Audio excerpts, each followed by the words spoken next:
redlining the reason why people of color, specifically indigenous Americans, black Americans, and Latino Americans, are paying higher utility rates? People don't know anything about what's redlining. Redlining is where banks and other institutions draw lines around certain areas, label them, for example, suburban or urban. And these practices were going on and started since the 1930s. Now, redlining should have been abolished ever since 1968. But here's the thing: in most people's opinion, redlining has never been abolished. It just been restructured, evolved, you might want to say, right? But nevertheless, let's go ahead and dive into this video so you can get a further understanding of what certain people are going through and why they are paying more in the utility rate. So let's go ahead and share this. I'm gonna go over here to X. I'm gonna blow this up and let's play this video. Black families are having a harder time keeping up. The Georgia Tech study found that race was a factor in the number of people struggling to cover utility bills. Our Atlanta News First reporter Brittany Ford is live on Georgia Tech's campus. And Brittany, you got your hands on this report. What can you tell us about it? Well, yeah, this report really dug into why black families here in Georgia are paying more for their energy bills. Local nonprofits who help with utility assistance say demand is growing and resources are thin. Ready? Sherman Smith's sister unexpectedly passed away from a heart attack last year. He's since taken on guardianship of her 2 children. And I had an ultimatum. I had to either pay the utility bill or pay for guardianship. I chose to pay for guardianship. Falling on hard times. Take up a lot of my time. I'm not able to work, so I'm not able to pay bills, and to be able to get rent money up and then have to come back and pay utility at these high rates, it's kind of hard. A Georgia Tech study found race is in fact a determining factor in struggles to pay utility bills. The study found historical trends like mortgage redlining and where a lot of predominantly black neighborhoods are located, either by highways or power plants. So, as you can see, redliners were supposed to be abolished ever since 1968. But what she specifically said, mortgage redlining.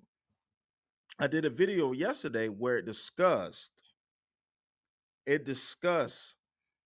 about the effects of redlining in the auto industry. We're going to discuss more on this channel about redlining on healthcare, redlining, and possibly life insurance. So redlining hasn't gone away. It just evolved into different ways where companies can charge more if you stay in certain areas. You are penalized and it costs more for you to live in an urban community. And this video points it out directly. But let's carry on. It's added to overall higher energy costs. I don't want them to be in a dog. I don't want to be in a dog. The report found a growing number of black Georgians are spending more than 6% of their monthly budget on utility bills.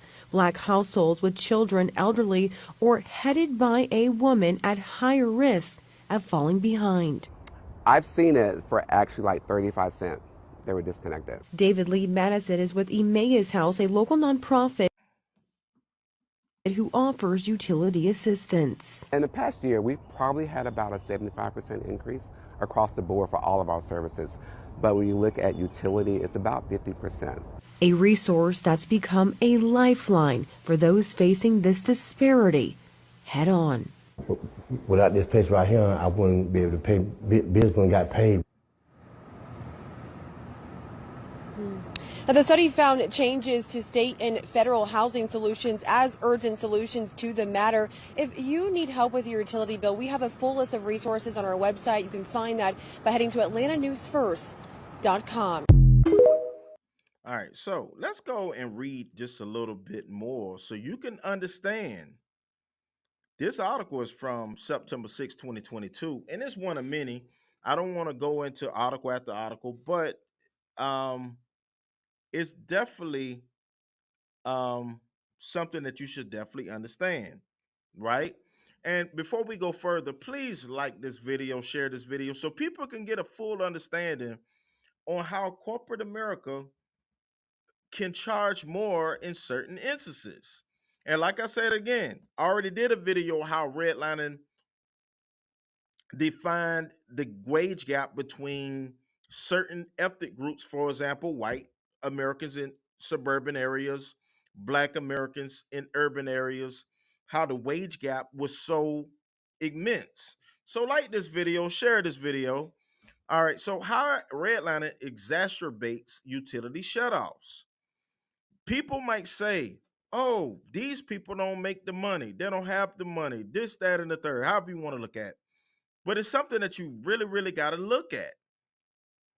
Decades of redlining and disinvestment mean Black, Latino, and the indigenous communities are more likely to have poor quality infrastructure, exacerbating their utility bills and the likelihood of shut-offs.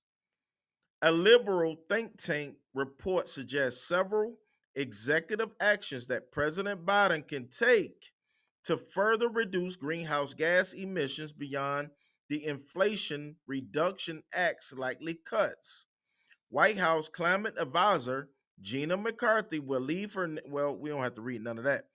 But what we're really discussing of certain things that's happening in the community that is causing a higher price in the utility market.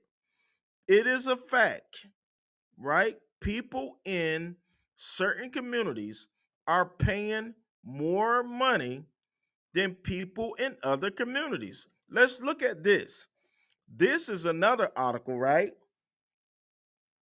Justice Department reaches significant milestone in combating redlining initiative after securing over 107 million in relief for communities of color nationwide. So this is something that's going on right under your nose. And that's why I'm so passionate about discussing it, because most people don't even know what the word redlining means, but it's so significant and it's happening, right? This article is from October 19, 2023. This is very recent.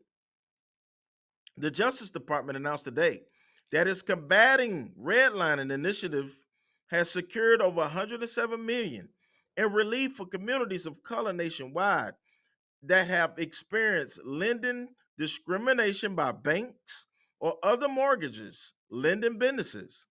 As part of the 107 million, the department has announced a 9 million agreement with Ameris Bank to resolve allegations that Ameris engage in a pattern of practice of redlining predominantly Black and Hispanic neighborhoods in Jacksonville, Florida.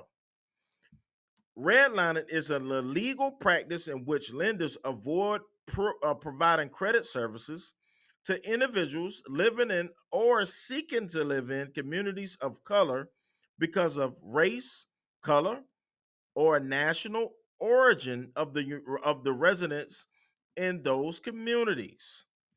This is so important, people, that we get to understand what this is covering, because it's happening.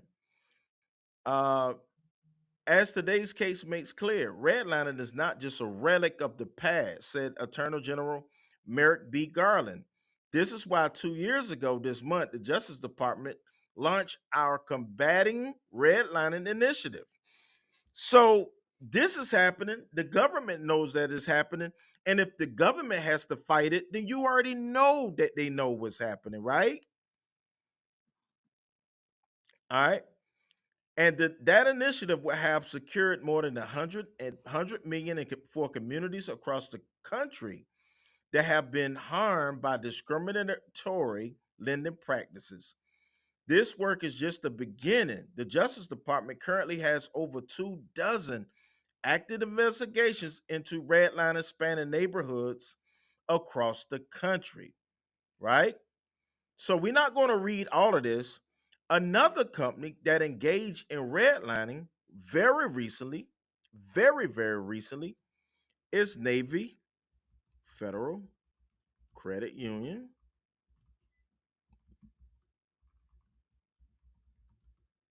All right. Now, Navy Credit Union is the largest credit union on the planet. In January, legislators called on federal regulators to look deeper at the approved discrepancy of that Navy Federal Credit Union after CNN conducted an investigation that found marked discriminatory lending practices. Navy Credit Union, the world's largest credit union, is being accused of employing racially motivated lending practices. This is an act of redlining. So we started speaking about this solely about and we're not going to get into this whole thing, but I just want to show you how the redlining affects not just the utilities, it affects a lot more, right? The nation's largest credit union rejected more than half its black conventional mortgage applicants. So we're going to make a separate video about that. But what we are discussing is that redlining is directly affecting utilities, car car car insurance payments, healthcare, life insurance. Black families on average are paying more in those communities. So when you look at the docket and you start breaking down, they say, why the black communities always at the bottom? Why are they always say that they're the oppressed? I'm showing you directly on this channel. These videos are not performing greatly, but I'm showing you why, right? And that's because the wage gap started with practices. The segregation because of redlining is very active and breathing in this world, where black communities and white communities very rarely, in some cases outside of money, very rarely even coincide with each other. And those are direct effects of redlining. So, nevertheless, please share this video, like this video, subscribe to this channel as we're going to drop this heat on this channel, right? So, nevertheless, this is Antonio with Team Tiggio. Please like, comment, subscribe, as we'll be going to come to you with more videos in the future. And once again, we will see you in the next video.